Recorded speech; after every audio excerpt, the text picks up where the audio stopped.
yang ini, yang pertama yakni ini dan juga kelompoknya Afan. Yang pertama dari saudara Fani tentang mumarasah tadir adawat tasmi wa tadir li jawanib ta'lim tarbiyah al-islamiyah fi majali aqidah wal akhlak fi madaris au madaris.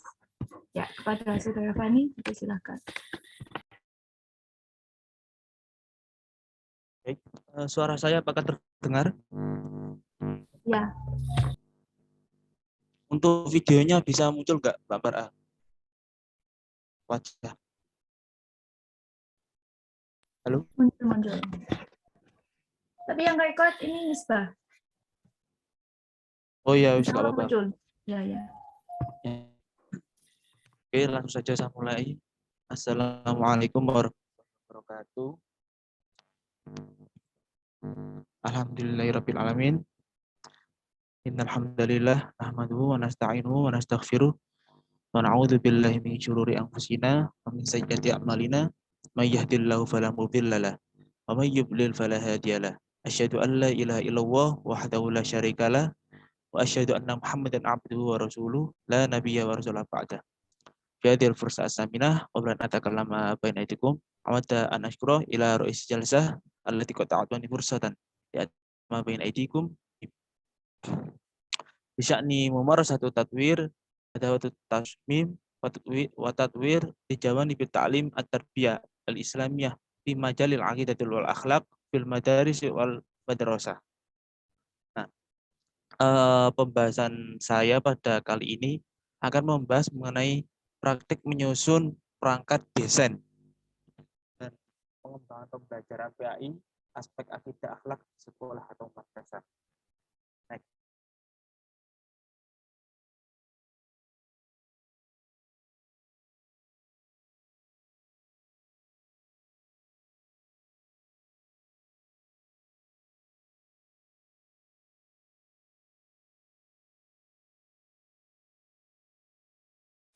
Ya, baik.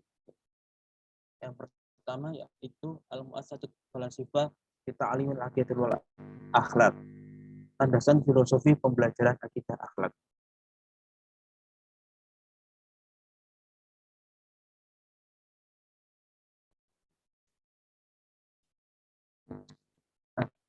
Sebelum kita membahas lebih jauh terkait perangkat desain dan pengembangan pembelajaran PAI aspek akidah, mungkin alangkah lebih baik kita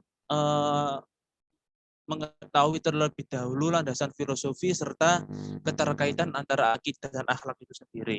Nah, mulai dari terkait akidah. Akidah sendiri adalah kepercayaan yang ada dalam hati yang diikrarkan dengan lisan serta diimplementasikan dengan perbuatan. Nah, adapun ciri yang mendasar dari materi akidah ini adalah muatan materinya itu bersifat teologi ideologis. Nah, dengan yang nantinya itu dititik beratkan pada keyakinan yang disertai dengan pembuktian. Nah, seperti itu.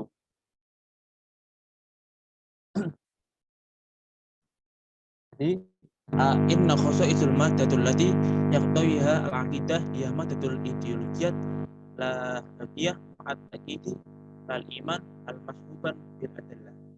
Nah, jadi ciri-ciri dari materi yang tercakup dalam akidah adalah yang tadi itu yang bersifat teolog ideologis dengan menitikberatkan pada keyakinan yang disertai dengan pembuktian.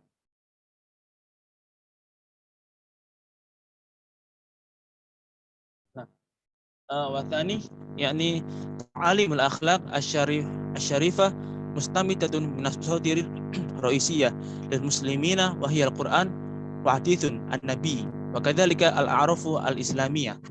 Nah, terkait dengan gandengannya akidah yaitu akhlak. Nah, akhlak sendiri itu tidak kalah pentingnya antara pembelajaran akidah dan akhlak. Di mana pembelajaran ini terkait akhlak itu juga harus dipelajari juga sebagai bentuk pengiringan antara pembelajaran akidah dan akhlak, karena ajaran mengenai akhlak itu sendiri wajib bagi setiap peserta didik, karena dengan pembelajaran akhlak itu peserta didik dapat menumbuhkan sebuah karakteristik karakter Islami, di mana mengenai keakhlakan yang baik, akhlak-akhlak yang baik itu diambil dari mana? Dari Al-Quran serta norma-norma yang bersifat Islami. Seperti itu. Sumber-sumber dari akhlak yang luhur itu diambil dari tiga hal pokok tadi. Yang pertama Al-Quran, yang kedua hadis serta norma-norma yang bersifat Islami. Seperti itu. Wasalis yakni inna ta'limul 'anil aqidah al-akhlaqiyah la yujadul ta'ud wa talqin hasbu bal yus'a aidun ila ta'jizil wa'i al-akhlaq ladatul. Nah, terus pada kaitannya dengan pembelajaran akidah ini, di mana yang paling berperan penting untuk membuat sebuah metode dan desain pembelajaran, yaitu siapa lagi kalau tidak seorang pendidik. Nah, jadi dalam kaitannya pada penerapan pembelajaran akidah, desain pembelajaran akidah akhlak ini, pendidik itu apa ya? Tidak hanya mengorientasikan pembiasaan dan indoktrinasi saja. Jadi tidak hanya mencekoki peserta didik itu dengan pembelajaran yang sifat materi saja, akan tetapi juga harus ada upaya untuk apa ya? Memunculkan atau menumbuhkan kesadaran moral dari seorang peserta didik tersebut. Tentunya dalam penumbuhan cara menumbuhkan kesadaran moral itu juga harus disesuaikan dengan perkembangan yang dimiliki oleh peserta didik tersebut tentunya. Misal pada anak peserta didik di jenjang madrasah sanawiyah dan aliyah tentunya berbeda cara bagaimana seorang pendidik itu menumbuhkan kesadaran moral terkait yang harus ada pada diri seorang peserta didik itu.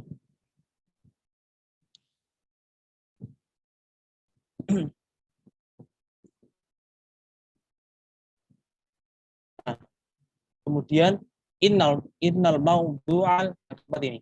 Innal maudu'al iman laisa faqat fil janibil ma'rifi al-hafdhu walakin aidan fil hayatil tafsir ijtima'i wa syakhsi min huna yumkinuna an najidul alaqatu bainal aqidah wal akhlaq.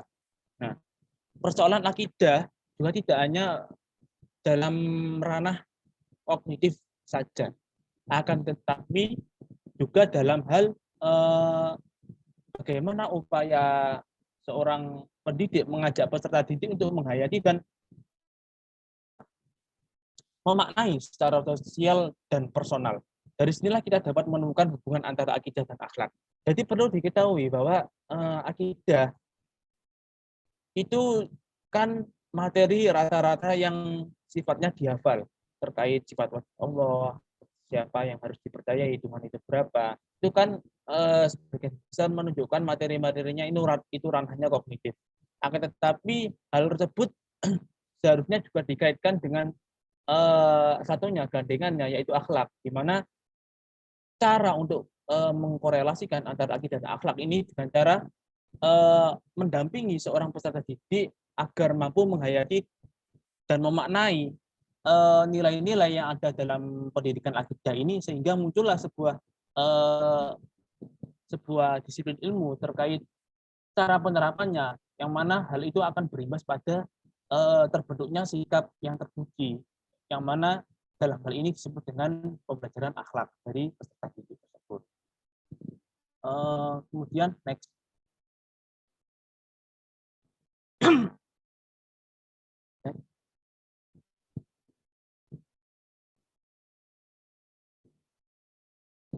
Oh ya, sudah ya. Berikutnya yaitu terkait tarkut ta'lim wa tasmim fil mawadhi' yang aqidah wal akhlak, yaitu metode dan desain pembelajaran dalam mata pelajaran akidah akhlak. Nah, sebenarnya pada materi ini seringkali diulang-ulang oleh presenter sebelumnya. Cuman kalau dalam pembahasan akidah akhlak ini tentunya saya sesuaikan dengan metode mana yang sesuai dengan materinya ada di akidah akhlak itu sendiri. Nah, dalam cakupannya ini saya pribadi membuat 6, mencontohkan 6 metode, yang mana keenam metode tersebut menurut saya itu cocok sekali jika digunakan sebagai desain pembelajaran atau metode pembelajaran untuk menemani pendidik dan peserta didik dalam penggunaan dalam beraktivitas untuk mendalami pelajaran akidah akhlak ini. Nah, yang pertama yaitu thoriqul khos, yaitu metode bercerita. Nah, metode bercerita ini kan sering sekali ya dipakai oleh seorang pendidik, oleh seorang Pak Kiai dalam menguraikan sebuah peristiwa lewat gambar.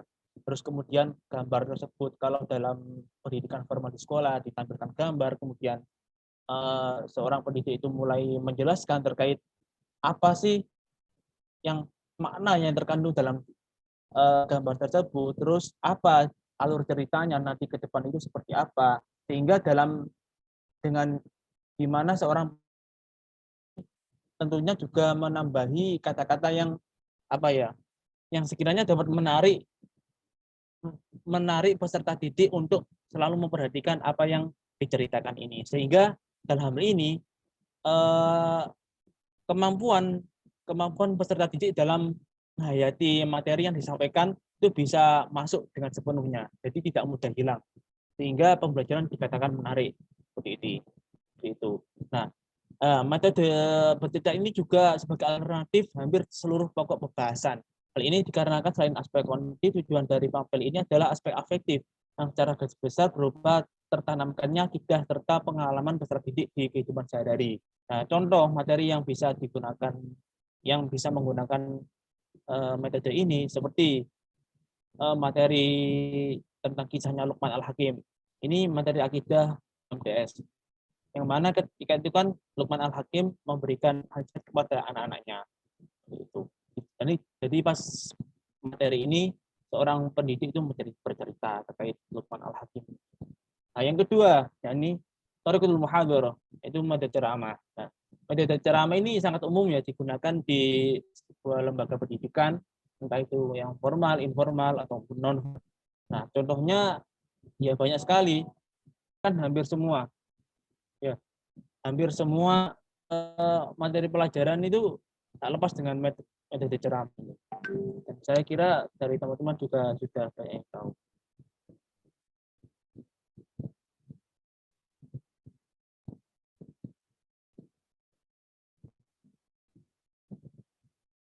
Nah, kemudian yang ketiga itu thariqul soal wal jawab, yaitu metode tanya jawab. Nah, ini dari metode itu biasanya digunakan bagi peserta didik yang ingin benar-benar mendalami atau benar-benar seorang pendidik tersebut itu menginginkan bahwasanya seorang peserta didik ini nantinya akan memperoleh sebuah hasil belajar yang mumpuni, yang melebihi dari biasanya, yang mana hal itu akan menjadi nilai lebih bagi seorang peserta didik ketika sukses melalui metode ini.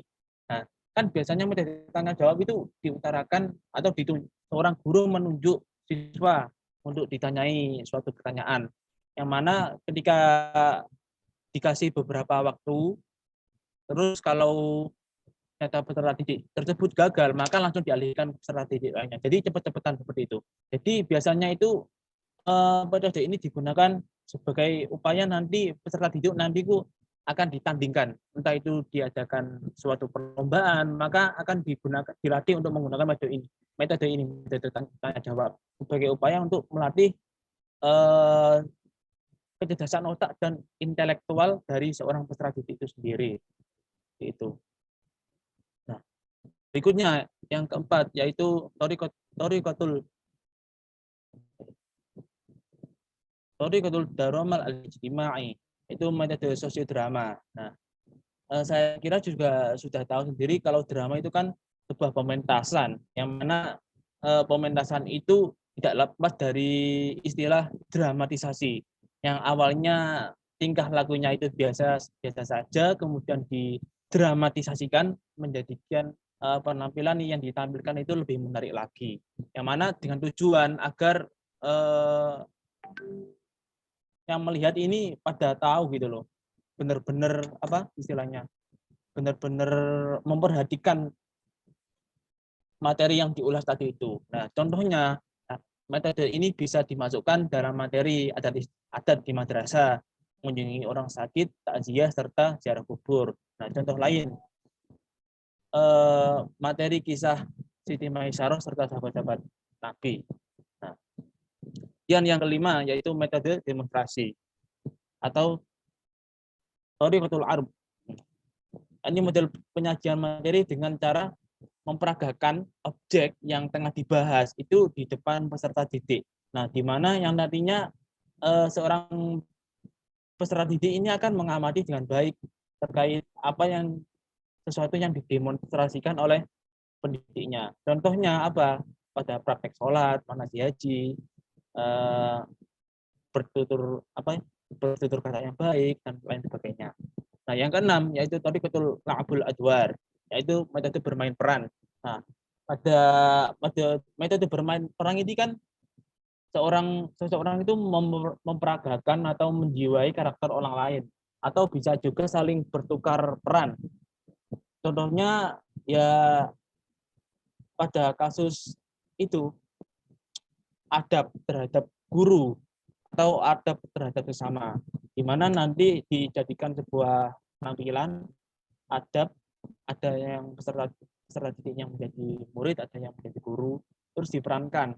Terus ada yang pertama itu jadi guru, yang kedua peserta didik yang pertama menjadi guru, terus peserta didik yang satunya lagi menjadi siswa, terus bergantian. Nah, biar apa? Biar saling merasakan rasanya menjadi orang tua atau menjadi orang yang muda yang dihormati, yang dihargai atau yang disayangi itu seperti apa.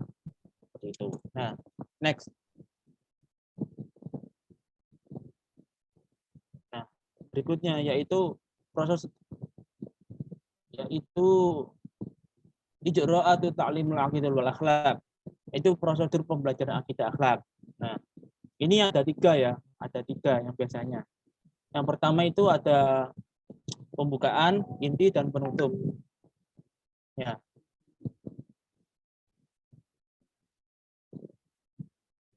Nah, terus bagian yang ini yang pembukaan. Nah, yang pembukaan atau marhalatul iftitah. Nah, marhalatul iftitah ini ada 4 jenis yang nantinya itu bisa dipilih oleh peserta oleh pendidik yang mana yang sekiranya lebih cocok diterapkan di kelasnya. Yang pertama yaitu takdir atau apresepsi, yaitu mereview kembali pelajaran yang sebelumnya pernah dipelajari. Nah, hal ini sebagai upaya untuk apa? Untuk membuka kembali otak yang seminggu lalu itu apa pelajaran yang dipelajari, biar peserta didik tahu apakah masih ingat atau tidak. Dan hal itu juga berlaku karena mungkin materi yang lalu itu ada kaitannya dengan materi yang akan dijelaskan hari ini. Nah, itu tahap apresepsi, yaitu mereview kembali. Nah, yang kedua yaitu memberikan tahap atau taudih, yaitu memberikan ilustrasi. Nah, bisa ditunjukkan berupa gambar terkait mungkin gambar yang ada hubungannya dengan materi akhlak. Contohnya menjadi orang sakit, di mana sebelum memasuki pembelajaran itu ditunjukkan terlebih dahulu gambar ini. Coba kalian memberikan pendapat atau argumentasi singkat terkait apa yang ditampilkan ini. Seperti itu.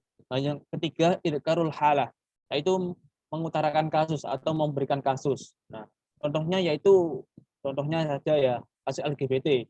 Jadi nanti itu seorang peserta didik disuguhkan sebuah kasus yang nantinya sebelum memasuki pembelajaran itu peserta didik, seorang pendidik atau guru itu biar tahu sejauh mana nalar dari seorang peserta didik menyelesaikan kasus yang nantinya ada hubungannya dengan materi ini, seperti itu. Jadi akan berlaku untuk bagaimana nanti cara seorang pendidik dalam mengolah desain pembelajaran yang akan digunakan pada hari itu.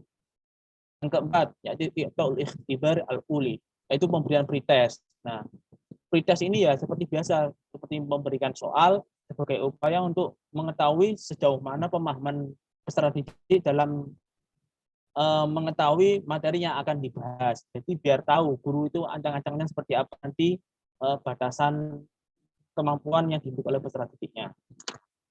Terus next. Marhalatul asasi, yaitu tahap inti. Nah, tahap ini ada dua, yaitu ansyitul istiksyaf atau eksplorasi, di mana eksplorasi ini sebagai tujuan suatu kegiatan yang dilakukan untuk memperkenalkan dan menunjukkan keterampilan baru atau sesuatu yang berbeda daripada materi yang sebelumnya. Jadi ditunjukkan materi yang baru ini, kan minggu lalu materi seperti ini, terus minggu ini seperti ini, yang berbeda. Jadi ditunjukkan perbedaannya antara materi lalu dan ini itu seperti apa. Nah, yang kedua yaitu